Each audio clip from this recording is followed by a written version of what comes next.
لیکن ذالکم خیر لکم ان کنتم تعلمون، میں اس کی حلاوت کو محسوس کر سکتا ہوں کہ سب کی مخالفت کو اللہ نے مجھے ہمت دے دی، میں برداشت کرتا گیا اور آج 52 سال ہو گئے اللہ مجھے اس راستے میں چلا رہا ہے۔ اور آپ بچوں سے دعا ہے کہ دعا کرو کہ اللہ موت تک چلاتا رہے۔ تو کس لیے، کون سا بڑا نفع اس میں چھپا ہوا ہے، کون سی بڑی نعمت مجھے ملنے والی ہے؟ تجارت جب آدمی کرتا ہے تو سوچتا ہے منافع کیا ہے، اس پہ ملے گا کیا؟ تو اللہ تعالیٰ کہہ رہا ہے کہ میں جو تم سے تجارت کر رہا ہوں نا، هل ادلکم علی تجارت، ایک تجارت بتاؤں جو تمہیں معلوم نہیں ہے، میں تمہیں بتاتا ہوں، تنجیکم من عذاب علیم، تمہیں بڑے عذابوں سے بچا لے گی۔ کیا ہے یا اللہ؟ تؤمنون باللہ ورسولہ، اللہ اس کے رسول پہ ایمان لاؤ۔ اور ایمان بنانا کوئی بڑے پہاڑ چوٹنے والی بات نہیں ہے۔ آپ کو ایک حدیث سناتا ہوں، آپ کو تسلی ہوگی۔ اذا سرت کا حسنۃ وساءت کا سیئۃ فانت مومن، تجھے نیکی کر کے خوشی ہو، نیکی کر کے خوشی ہو، اور گناہ کر کے تمہیں پریشانی ہو تو ایمان والا ہے، تو ایمان والا ہے۔ ایمان والے کا مطلب ایسا نہیں ہے کہ اس سے کوئی خطا ہوگی ہی نہیں، نہیں، یہ غلط تصور ہے۔ یہ ہمارے یہاں ایسا تصور پیدا ہو گیا، لو یہ داڑھی رکھ کے تو جھوٹ بولی جاتا ہے، اور تو داڑھی منڈا کے جھوٹ بول رہا ہے، تو 2 گناہ کر رہا ہے، وہ 1 کر رہا ہے۔ اس نے داڑھی تو نہیں منڈائی، جھوٹ بول رہا ہے، اور تم نے داڑھی بھی منڈائی ہے اور جھوٹ بھی بول رہے ہو، تیرے 2 پرچے فیل ہو گئے، اس کا 1 پرچہ فیل ہوا ہے۔ دیکھو نا، بیلنس ہونا ہے نا، وزن تولنا ہے اللہ تعالیٰ نے۔ تو یہ ایک عام بات ہے۔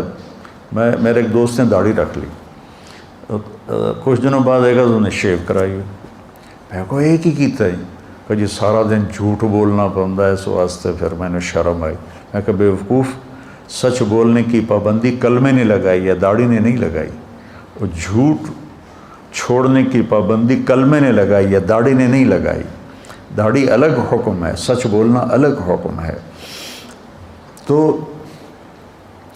اذا سرت کا حسنۃ وساءت کا سیئۃ، تم اچھا کرو، نیکی کرو اور تمہیں اچھا لگے، خوشی محسوس ہو، گناہ ہو جائے تو تمہیں دکھ ہو، انت مومن، تو ایمان والا ہے۔ یہی ایمان اللہ نے کہا بناؤ۔ وہ ایمان نہیں چاہیے جنید بغدادی والا اور فلاں والا کہ ایک سے کہا کہ وہ کہاں پر ہے، ایک صاحب نے دوسرے کا پوچھا وہ کہاں پر ہے، کہا کہ وہ تو جی سو رہا ہے، تو انہوں نے فرمایا یہ کچھ سونے کا وقت ہے؟ تو بعد میں اپنے نفس کو ملامت کی کہ تو نے یہ جملہ کیوں بولا، تجھے سزا دوں گا، 1 سال کے روزے رکھے۔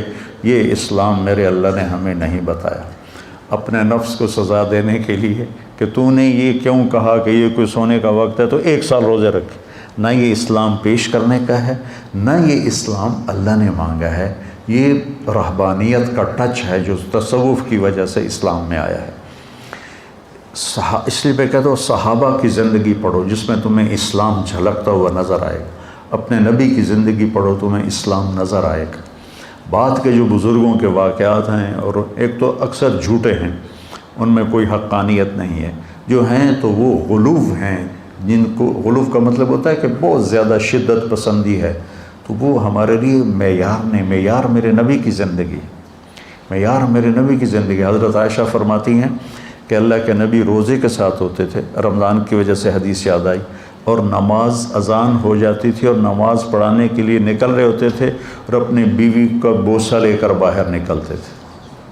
نماز پڑھانے جا رہے ہیں، روزے دار ہیں، اور بیوی کو جا کے در رہے ہیں نماز پڑھانے، بیوی کو چومتے ہوئے جا رہے ہیں۔ تو حضرت عروہ بن زبیر تھے اس حدیث کے راوی، کہنے لگے میں نے کہا خالہ پھر وہ آپ ہی ہوگی، تو وہ حضرت عائشہ ہنس پڑیں، جس کا مطلب تھا کہ ہاں وہ میں ہی تھی۔ میرے نبی تو ہمیں ایسی پیاری زندگی بتائی، اور یہ کہتا ہے یہ کوئی سونے کا وقت ہے، اس پر 1 سال روزے رکھے۔ وہ ایک آدمی مسلمان ہوا تو اس کو پیشاب آیا تو انہیں ادھر منہ کیا، وہ ادھر قبلہ ہے، اس بیچارے نے ادھر منہ کیا، وہ ادھر پرانا قبلہ ہے، اس نے ادھر منہ کیا، وہ قبلے نو کانڈ ہو گئی، اس نے ادھر منہ کر کے پیشاب کیا۔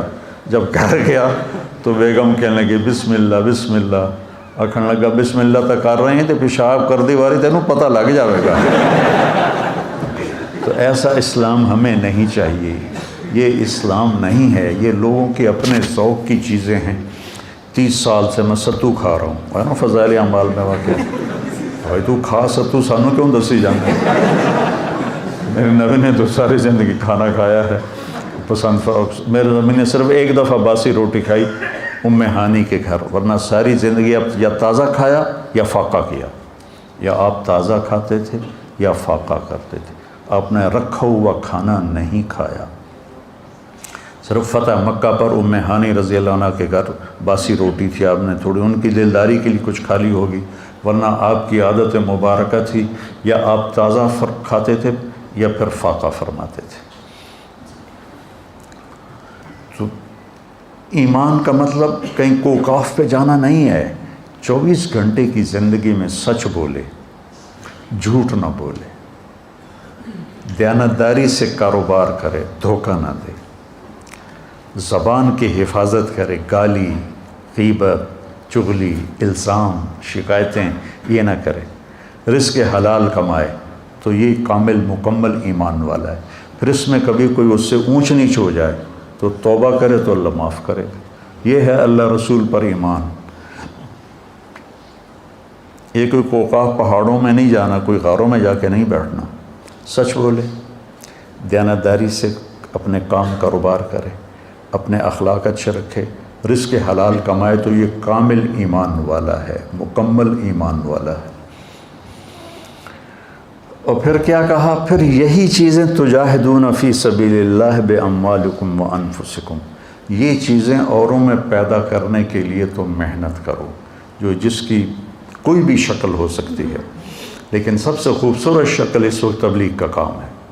تبلیغ کا کام متعین نہیں ہے کہ بھئی یہی دین کی محنت ہے، یہ بچے بھی دین کی محنت کر رہے ہیں، ان کے استاد بھی دین کی محنت کر رہے ہیں، خانقاہوں والے بھی ہیں، اور کتابیں لکھنے والے ہیں، واعظ کرنے والے ہیں، نصیحت کرنے والے ہیں، لیکن جو سب سے اس وقت نفع والا کام ہے وہ تبلیغ کا ہے۔ تو اس پر اللہ تعالیٰ کہتا ہے ہوگا کیا؟ یغفر لکم ذنوبکم، پہلا کام تو یہ کروں کہ تمہارے سارے گناہ معاف کروں۔ قوم نوح کے لیے اللہ نے کہا یغفر لکم، کیا ہے بلا؟ من ذنوبکم، تمہارے کچھ گناہ معاف کرے گا۔ اور ہمیں اللہ نے کہا یغفر لکم ذنوبکم، تمہارے سارے معاف کروں گا۔ سبحان اللہ، تو گناہوں کی معافی ہو جائے تو بہت بڑی بات ہے۔ پھر یدخلکم، تمہیں جنت میں پہنچاؤں گا، کون سی؟ تجری من تحتها الانہار، جس میں دریا بہتے ہیں۔ نہر عربی میں دریا کو کہتے ہیں، ہمارے ہاں نہر کا ترجمہ اور ہے، اور عربی میں نہر دریا کو کہتے ہیں، یہ ہمارے والی نہر کو نہیں کہتے جس کو نکالا جاتا ہے۔ تو ایک ایسی جگہ لے جائے گا جہاں دریا بہتے ہیں، کس کے؟ من ماء غیر آسن، پانی ہے جو گدلا نہیں ہوتا، من لبن، دودھ ہے، لم یتغیر طعمہ، جس کا ذائقہ نہیں بدلتا، تھوڑے دیر دودھ پڑ رہے کھٹا ہو جاتا ہے، وہ دودھ کبھی کھٹا نہیں ہوگا۔ من عسل مصفی، شہد ہے جس کو چھاننے کی ضرورت کوئی نہیں ہے، ہم چھتا لیتے ہیں تو اس کو چھانتے ہیں۔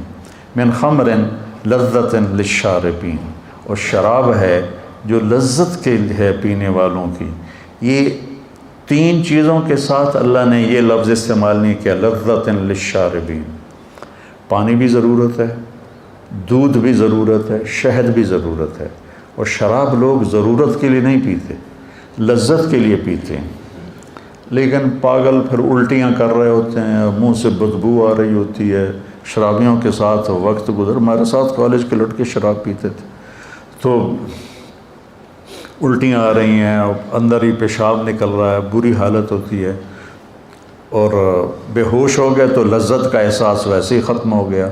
تو اللہ نے کہا پاگلو اس کو چھوڑ دو، لذت للشاربین، میں نے تمہاری لذت کے لیے شراب بنائی ہے، اس کا ایک گونڈ پی لو گے تو نہ سر میں درد ہوگا نہ چکر آئیں گے، لیکن آسمانوں پر اڑو گے لذت کے۔ من تحتها الانہار، اور پھر آگے کہا وَمَسَاكِنَ طَيِّبَةً فی جنات عدن، اور جنت الفردوس میں تمہارے لیے اعلیٰ گھر بنائے ہیں، مساکن طیبہ۔ جنت الفردوس کے گھر کی ایک اینٹ سونے کی ہے، ایک چاندی کی ہے، ایک موتی کی ہے، ایک یاقوت کی ہے، ایک زمرد کی ہے، اور مشک اس کا گارا ہے، مشک اس کا گارا ہے، اور زعفران اس کی گھاس ہے، اور اللہ کا عرش ان کی چھت بنایا ہے اللہ تعالیٰ، اور فرش سے لے کر چھت تک 1,00,000 ہاتھ، یعنی 25 لاکھ فٹ کی بلندی پر چھت ہوگی، 25 لاکھ فٹ کی بلندی پر چھت ہوگی۔ تم 5 فٹ کے نہیں جاؤ گے، تم بھی 130 فٹ کے جاؤ گے، ورنہ تو تم اس میں ایسے نظر آئے گا جیسے کوئی مچھر پھر رہا ہو۔ اگر تم 5 فٹ کے چلے گئے پھر تو ہم اس گھر میں مچھر کی طرح نظر آئیں گے۔ اللہ 130 فٹ کی ہائٹ دے گا، عورت کو بھی دے گا، مرد کو بھی دے گا، فی جنات عدن۔ اب میری ایک بات پہ غور کرو، جب آدمی کے پاس پیسے آتے ہیں نا تو سب سے پہلے وہ گھر بدلتا ہے۔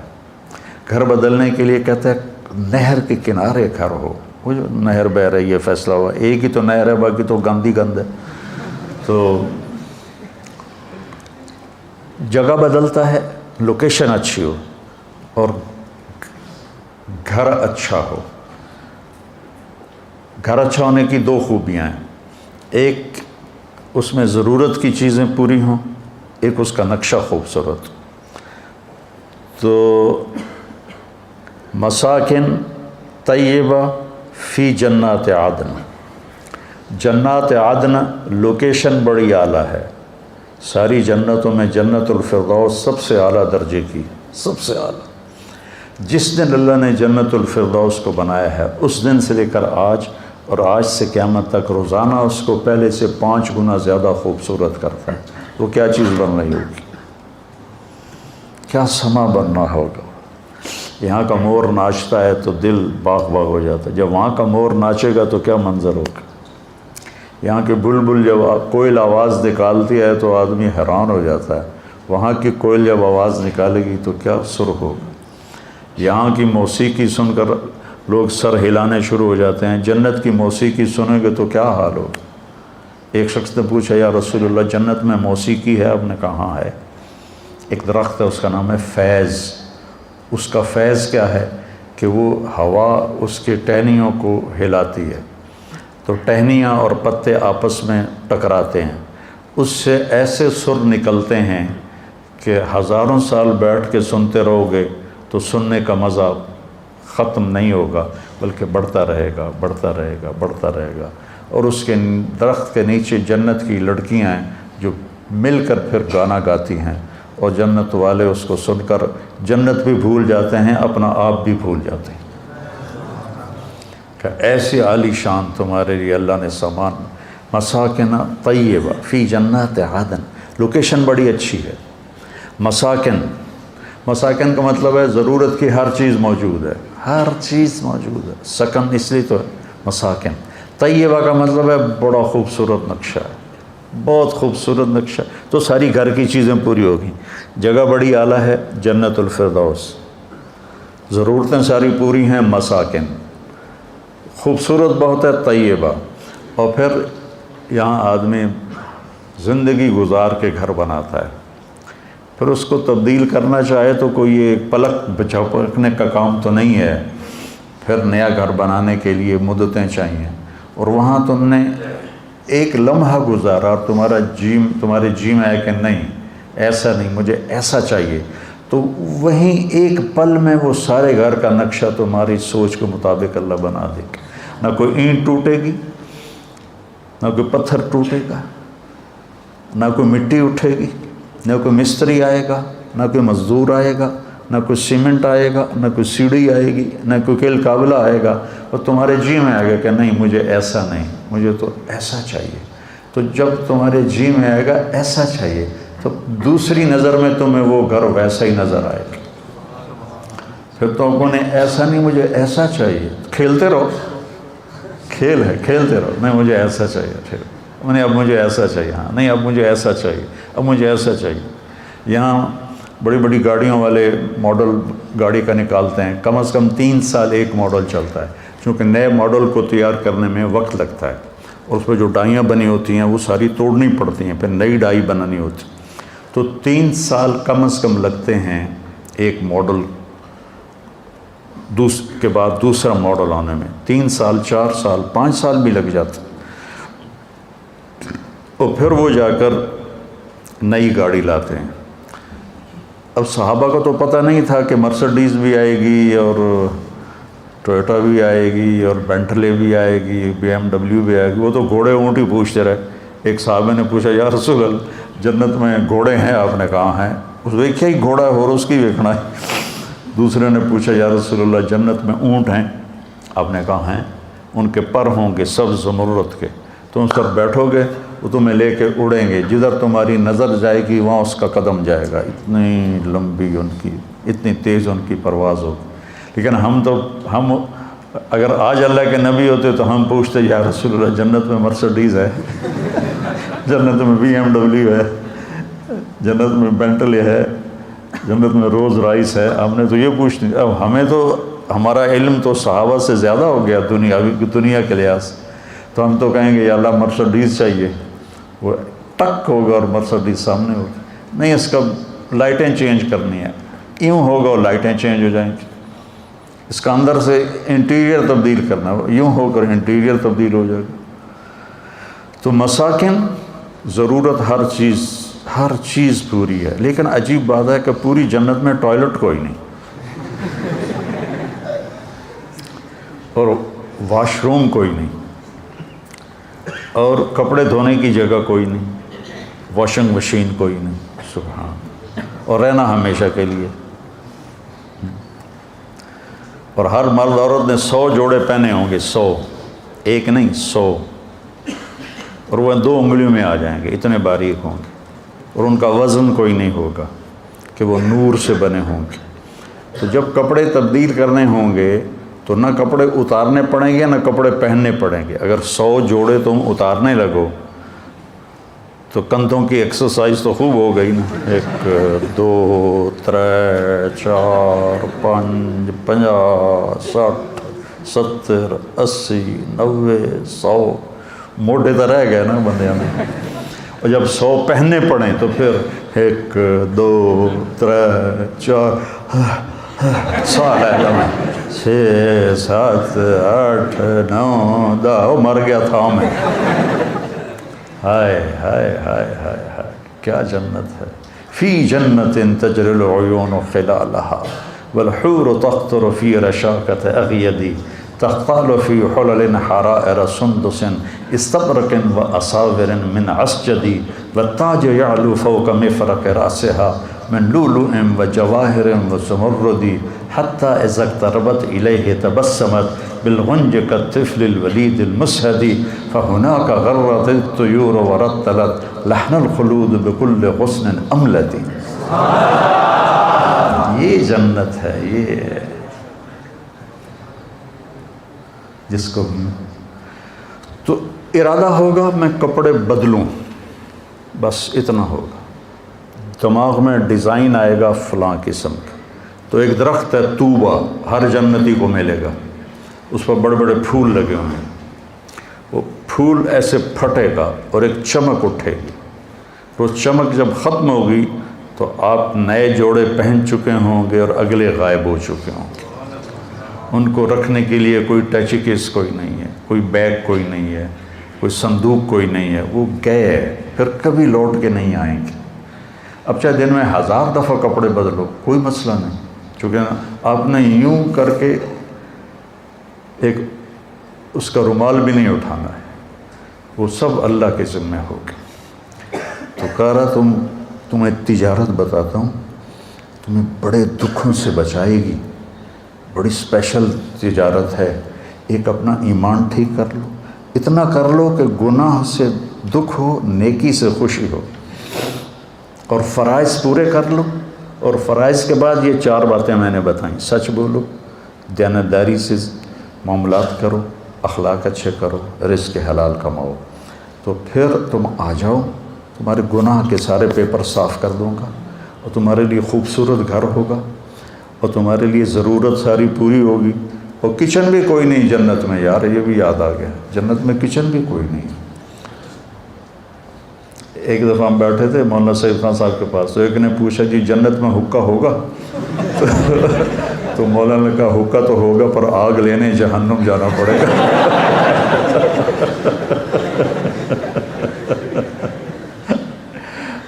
تو بس سب کچھ ہوگا، چاہے نسواری کو نسوار یاد آئے گی تو وہ بھی ہو جائے گی، لیکن وہ چونے والی نسوار نہیں ہوگی، وہ پھر زعفران والی نسوار ہوگی۔ کسی پنواڑی کو پان یاد آ گیا، یہ پان کھا کھا کھا اپنے منہ سارے انہوں نے منہ کا ہے جائیے سارا سارا منہ سرخ کیا ہوتا ہے انہوں نے۔ ہندوستان میں بہت زیادہ ہے، ہمارے ہاں تو پان کھانے والے تھوڑے لوگ، وہاں تو ہر آدمی۔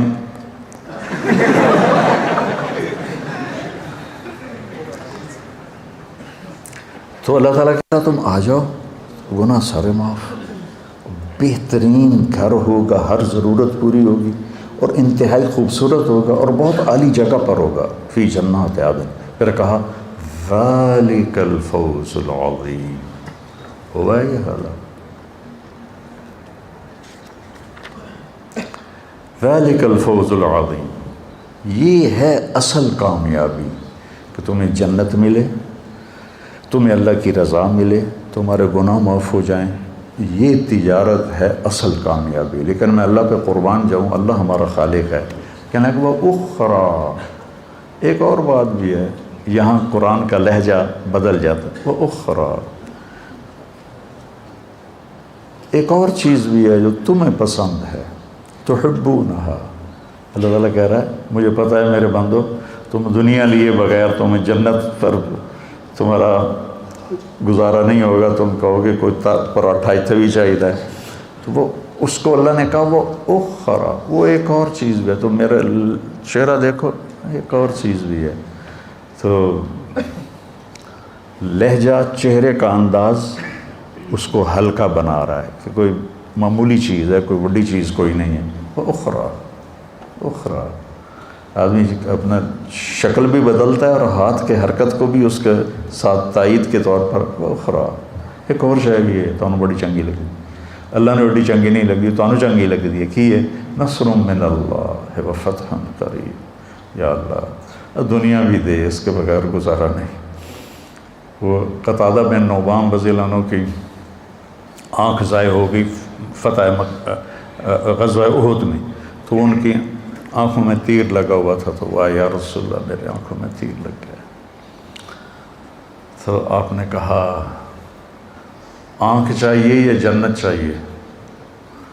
کہنے لگے مجھے دونوں ہی چاہیے، آنکھ بھی چاہیے جنت بھی چاہیے۔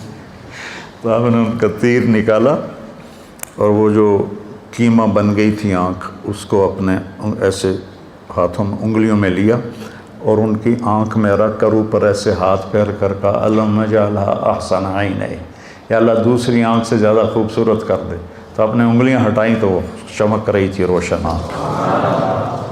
تو ہمارا بھی مذہب قتادہ بن نعمان والا ہے کہ یا اللہ دنیا بھی چاہیے، جنت بھی چاہیے، ایتھے سکی کھا کے گزارا کوئی نہیں۔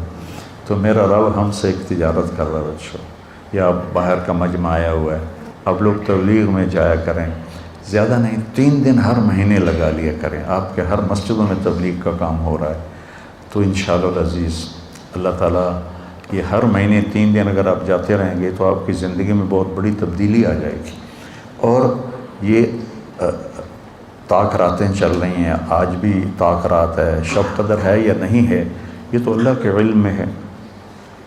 ہمارے ہاں 27 کا اہتمام کیا جاتا ہے، 27 ضروری نہیں ہے، کبھی 21، کبھی 23، کبھی 25، کبھی 27، کبھی 29۔ تو ان طاق راتوں میں اللہ تعالیٰ کوئی ایک رات، یہ بچوں کو تو انشاءاللہ نصیب ہو جائے گی، ایک رات ان کی گھر میں آئے گی تو تھوڑا سا جاگ لیں گے تو انشاءاللہ ساری پانچوں راتیں ان کی تو مزے میں ہیں، اللہ کا علم پڑھ رہے ہیں، حدیث پڑھ رہے ہیں، قرآن پڑھ رہے ہیں۔